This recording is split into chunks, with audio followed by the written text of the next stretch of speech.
Welcome to InTouch, dedicated to real estate professionals worldwide. We're here to educate you, entertain you, and empower you in all facets of real estate. Are you ready for the latest news, trends, and market updates? Then it's time to get in touch. Welcome back to the show. Today, we're going to be discussing a subject that is challenging for most people to receive. So I'm forewarning you, this episode is tough. And that's because the name of Rule 5 in our 7 Steps series is desire discipline. You would rarely put those two words together. Discipline is challenging for so many, myself included. Staying consistent in my discipline, my self-discipline, that is not easy. That takes work, just like going to the gym every morning or eating healthy. It takes discipline. But desiring discipline, well, that's a whole nother level. That is a spiritual growth component in your journey as a human being. That's saying, I desire for more discipline in my life. And that comes through prayer, that comes through action, that comes through coaching, mentoring, looking at others who have that discipline in their life and yielding to their mentorship and saying, how are you doing what you're doing? It's amazing, your performance. I desire to have that discipline in my life. So I'm going to start off with a scripture here. No discipline is enjoyable while it's happening. It's painful, but afterward, there will be a peaceful harvest of right living for those who are trained in this way. It comes right out of the Bible. So even in scripture, it tells us no discipline is enjoyable while it's happening. It's painful, but afterward, there will be a peaceful harvest. That's the good news. And what I've discovered after all these years of being in business and teaching others how to make a lot of money is that the fortune is in the follow-up. And that is the number one reason why I see people struggling is the lack of follow-up. And so we are in step 2 now of our 7 Steps series. This is the first rule, desire discipline, in step 2. Now in step 1, we went over 4 rules. And those rules had to do with the initial contact, which is the first impression. Now we're moving to step 2, which is the follow-up. Once you've met somebody, you've made a great impression, created a memorable moment, developed that relationship. Well, now you have to follow up. You have to make sure that you do what you say you are going to do and stay in touch, especially with the transactional curve of our specific industry, which is a long-term transaction. It takes a lot of follow-up. So the fortune is in the follow-up. Developing relationships is the most important task you'll ever do to generate new income and earn powerful paychecks. This begins with the initial contact, followed by your series of follow-ups. And that proper follow-up requires what? It requires discipline. So prioritize your income-producing activities. Always consider whether the follow-up task at hand is an income-producing activity that will yield a powerful paycheck, or if it can wait until later in the workday. Because if it's not income-producing, move it down the priority list. I like to always say, don't be busy being busy. Focus on those income-producing activities. And an income-producing activity simply means an essential task to generate new revenue. And classic examples include developing your existing relationships, generating referrals, or finding new contacts and customers. All these tasks are essential for your business to grow. So Gary, let's talk about discipline. Let's talk about the desire for that discipline, the prioritization of follow-up, and how crucial that is in order to generate those powerful paychecks. What's your calendar and what's your discipline schedule look like in order to make sure you are following up and you are a person of your word? Yeah. And as I've said before, Andrew, everybody has a calendar. Mine just happens to be a calendar out of the 60s. I still use paper. So it's a whole week that I can see, and I live my days by looking at my calendar and making sure that it's full of, like you said, it has to be income producing. And for me, income producing would be meeting people face to face. That's where I do best. So I do plan lunches. I like to do lunches. I'll do coffee. I'll do pizza, quick pizza, with friends, associates, anybody that I know that I can talk to. And it doesn't have to be you're going there to sell a property or talk to them about real estate. It's talking to them about themselves, their family. What are they, what do they plan on doing in San Diego or in California for the next 5 to 10 years? Most people that I talk to these days are like, well, I'm not sure I want to live here. I want to go somewhere else. Oh, okay. Why is that? Where do you want to go? What do you want to do? What's your plans? So uh, the key to that is keeping your calendar full, but also keeping it open, because you never know when somebody's going to call you and say, "Hey, I want to go see this property," or "Hey, Gary, I have a referral for you. Can you go meet this person?" So you do want to be strategic, as Andrew said. Yeah, I love studying what's working and what's not working.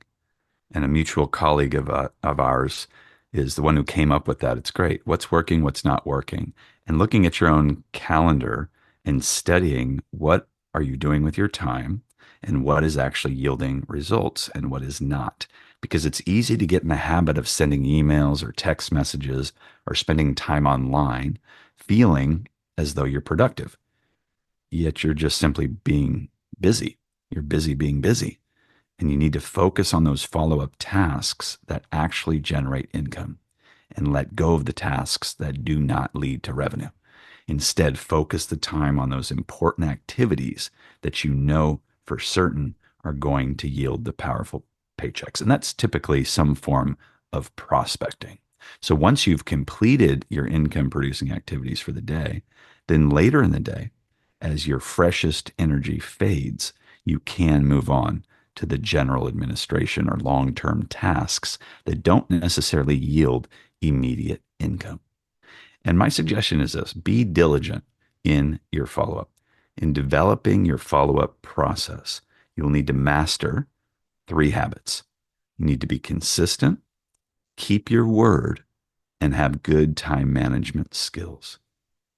Let's go over them again. Be consistent, keep your word, and have good time management skills. Now, these skills include scheduling all your appointments on a calendar, confirming your appointments in advance, beginning and ending your presentations or appointments on time, and setting up follow up reminders. So, by using these proper time management skills, you will be doing yourself a favor. You are setting yourself up to effectively work through your database in an efficient manner. And your time management skills allow you to connect with more people in a better, timely manner. And establishing that follow up system and staying engaged allows you to execute at the highest level. I'll give you an example from my own personal schedule. When I have to meet with, say, 100 people, because that's my reality today. For example, if I want to meet with all of our shareholders, which exceeds 100 people, and I want to meet with them one on one, that's a big lift. And I have to do it in a very condensed time.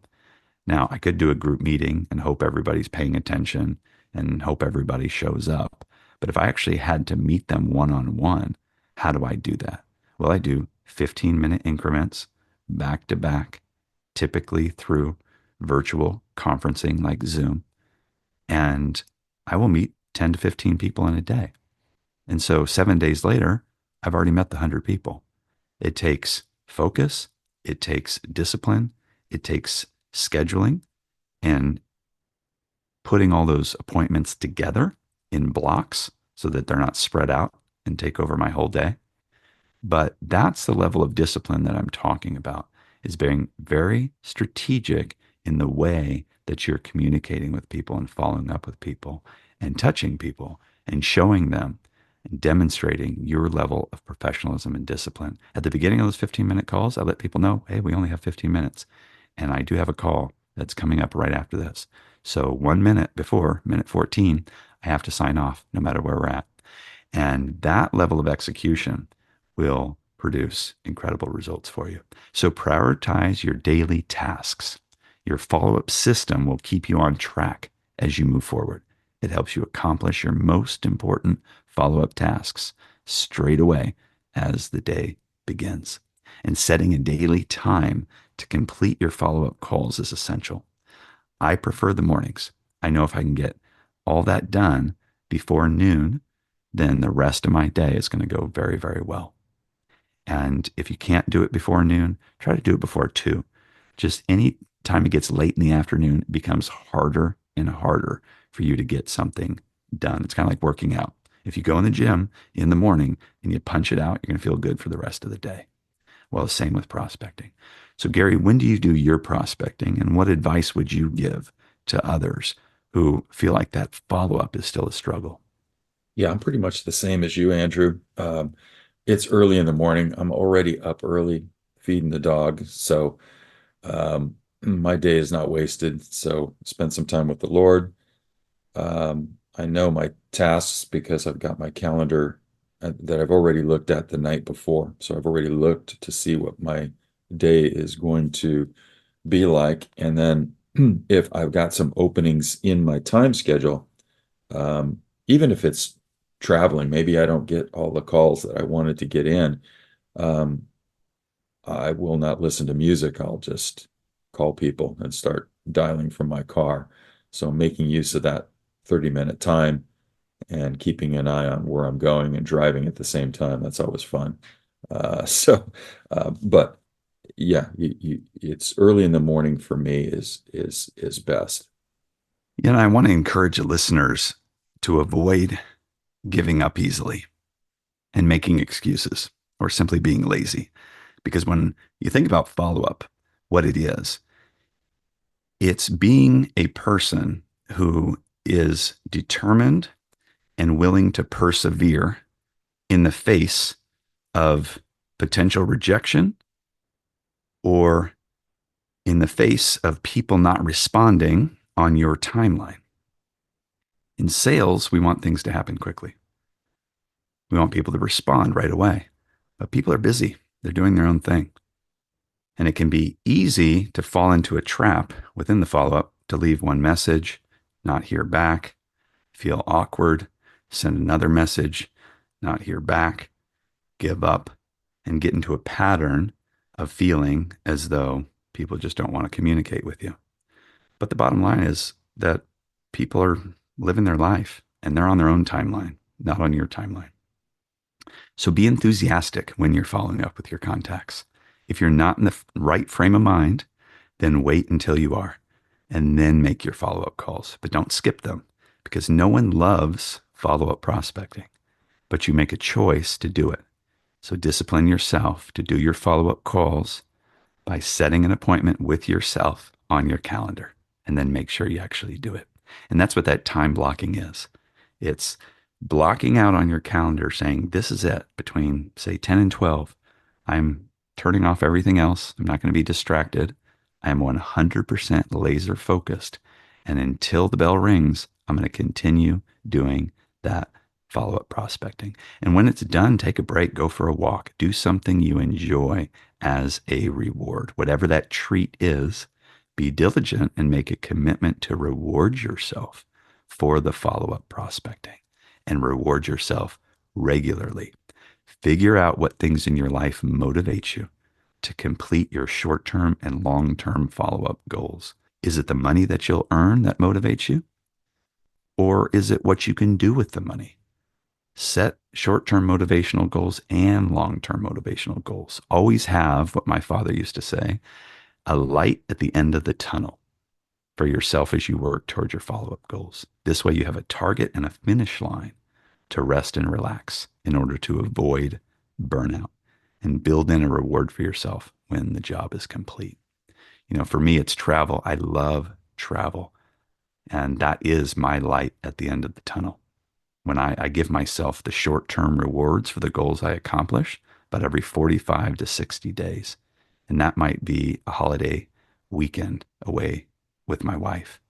And then there's some long term goals that I've set for myself that I know will take months, if not years, to accomplish. And I recognize there are several what I call sprints that I need to run within the larger marathon. So I schedule these sprints to finish my marathons. I call my short term motivational goals sprints, my long term goals marathons. And I'm careful to pace myself because if I exhaust myself trying to sprint through every marathon solo, that is not a wise move. I set up intervals where I can pass the baton to others. This way I can take a break, rest up, and be ready for the next sprint within the marathon with that reward waiting for me. And as I work toward finishing my marathon, I always have that long-term reward awaiting me at the finish line, like an international trip because I love travel, or some exotic destination that I can go to and spend a little time off.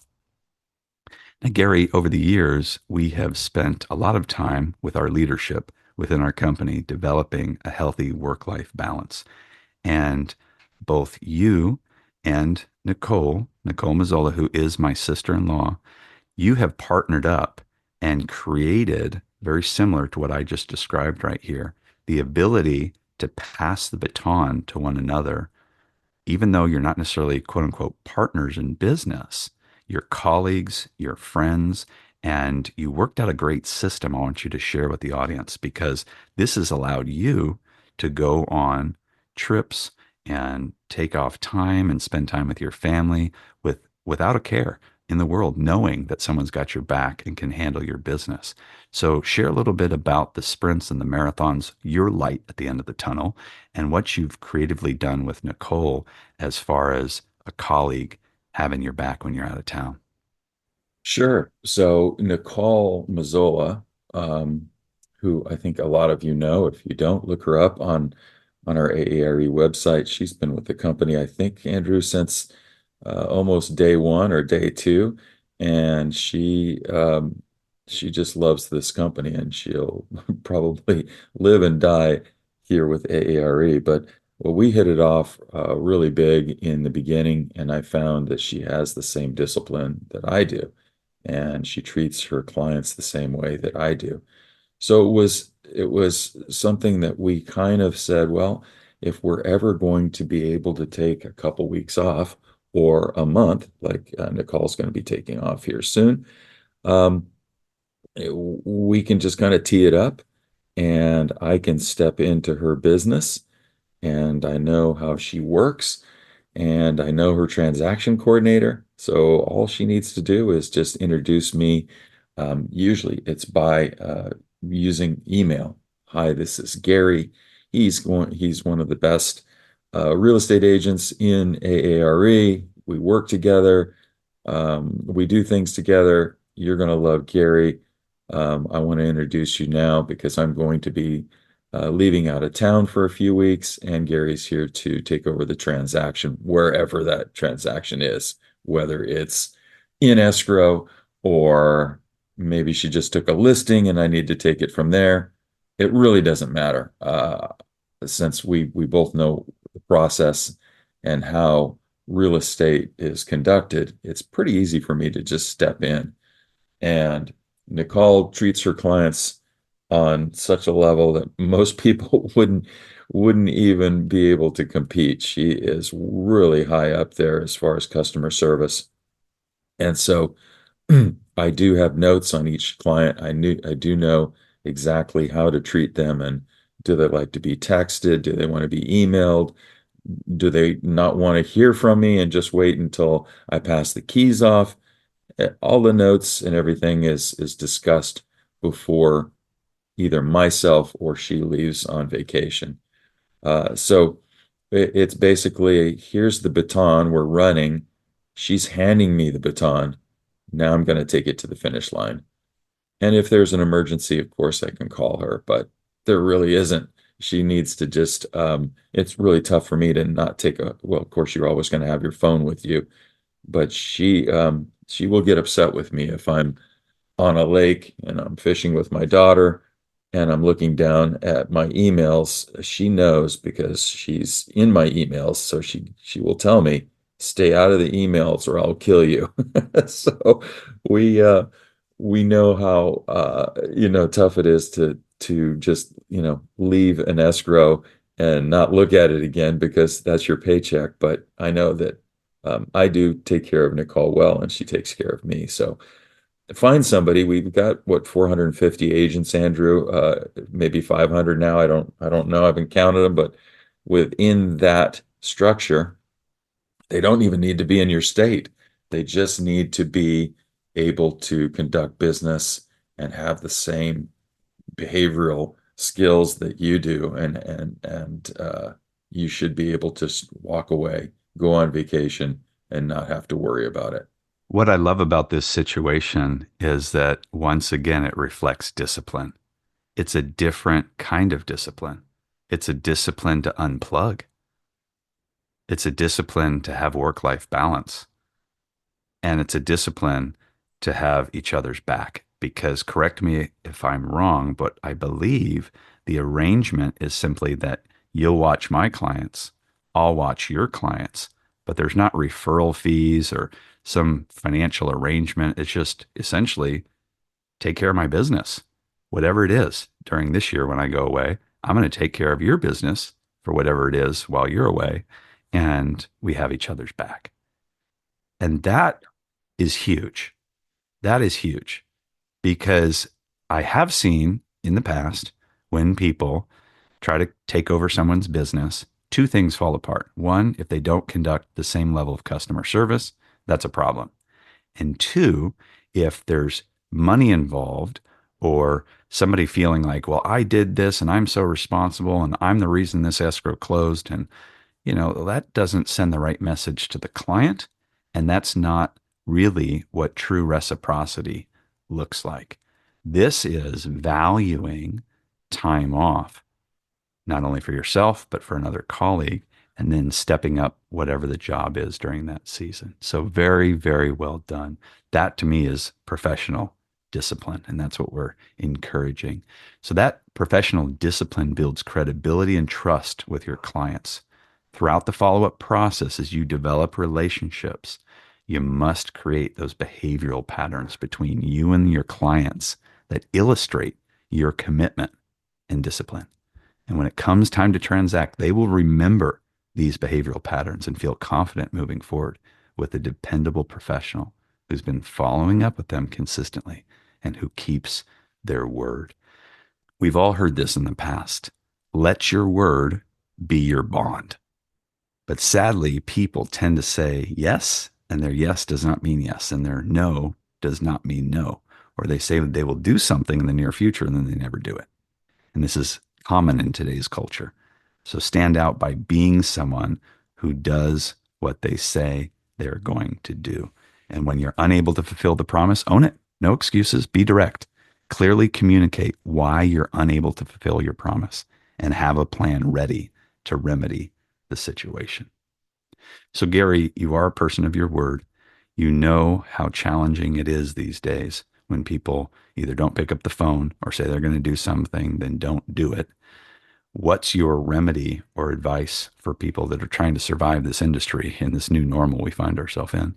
Well, Andrew, it's the same in any business, and we've been talking about it here for the past half hour. It's just self-discipline and being persistent. Like you said, if you call a client and they don't have time to talk, then wait. Don't wait an hour or 30 minutes. Maybe wait a day.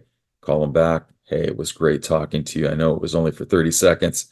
How can I help you? Is there anything that you need? Find out what they need. Stay on schedule. You've probably got 1,000 people in your iPhone. There's enough people to talk to for several weeks if you just spent 5 minutes a day or 5 minutes time blocking and making a phone call. Say, I don't have a lot of time. I just feel really bad. I haven't talked to you in a while. How's everything doing? How's your family? and just make it a point to reach out and see if you can talk to somebody. And it doesn't have to be complicated. So make it easy on yourself. And those are the easy calls, right? The harder calls you can leave for later, but always start your morning with the easy calls. And you'll find out that it will be uh, profitable in your long-term business. Yeah, and follow up is mandatory for your success. I think that's one of the illusions in our industry that you can follow up a little bit and if the market's good, people are calling you and you just have to be reactive. But in the long term, if you're going to have long term success, you will have to maintain that self discipline and persistence to contact people multiple times, especially in slow markets, because you're ultimately trying to arrive at that yes or no. Are they going to transact? They're not going to transact. They're ready. They're not ready. But understanding and maintaining those client relations to stay in touch regularly is crucial because if they're not ready to transact this week, no problem. Follow up in 2 weeks and then actually follow up in 2 weeks. Set the reminder on your phone or on your calendar, whatever works for you. The key is being a person of your word. We can't control their timeline. We don't know when they're truly going to be ready and actually take action. But what we can control is if we say we're going to follow up at this point in time, we do it. And then if they don't respond, well, the ball's in their court. That's up to them. And while you're doing all this, I want to end with simply this: maintain a positive attitude because consistent follow up day after day after day can become exhausting. And remind yourself often why you're doing what you're doing, plus the rewards that will come for doing it well. Why are you in the business in the first place? And you're most likely working to provide for your loved ones, for your future, or for your professional desires to achieve success in your field. Whatever your primary desire is, keep it front and center in your mind as you follow up. Consistent follow up is the key to your ultimate success and what's going to bring you powerful paychecks in the days to come. Let's wrap with our paycheck principle number 5. Desire discipline to yield a fortune through your follow up. Now, let's put one of our core values in focus today as we shape our character, and that is obedience. Obedience is not necessarily a word that you might think about as an adult. I've got small children, so the word obedience is very popular in my household at this time. But as adults, we are at a stage where obedience is not necessarily in our life unless it's self-obedience or obedience to a moral code, obedience to regulators that oversee our industry, possibly obedience to a boss or somebody in our life that we are employed by. But obedience will help you desire discipline. If you desire obedience, you can't help but desiring discipline. So as you reflect on ways to want to put structure into your life, consider how obedience can help you master the rule. And for the most part, no one enjoys discipline, much less desires it. To always be compliant, it does seem restrictive. And there is a spirit in all of us. It's called our sin nature, right? Stuff that lives in our soul that tends to lean toward breaking the rules, whether big or small, whether others are watching or behind closed doors. As an adult, we more often command obedience from our children rather than receiving it from others our age. So becoming more obedient, willfully complying with the demands of others in authority, you become a more disciplined person and instill the value of obedience into your moral code. If you're in the real estate profession, you know, if you've done your research and gone through your courses and education or your continuing education credits, that there are certain things that are duties, our fiduciary duties to our clients: care, accountability, loyalty, obedience. These are all things that we owe our clients. And if you're an entrepreneur, you may not have a boss or a supervisor that you need to obey. In that case, set your own standard of excellence and be obedient to your own ethical moral code, because this type of self-obedience is very healthy as long as your moral compass stays pure. So without discipline and obedience, your success in business will be floating in the wind with no steady direction or course. Learn to love obedience, and the desire for discipline will follow. Let's wrap with our mastering your behavior and skills. And these are biblical references. Desire discipline to comprehend the insights of the wise. Choose to not complain. Decide to love discipline. The result is, if you work hard, you will sleep well. The promise is, if you deny discipline, you will hurt yourself. But if you heed correction, your understanding will improve. And here's some words of wisdom from the book of Proverbs. To learn, you must love discipline. It is stupid to hate correction. And here's some questions to meditate on this week. What discipline do you need to develop? What stops you from being self-disciplined? Do you find yourself complaining often? What areas in your life are you well disciplined in? And here's your final call to action. Be honest. Prioritize tasks. Stop complaining. Learn to love discipline. We hope the message has blessed you and look forward to carrying on our next session in our next episode.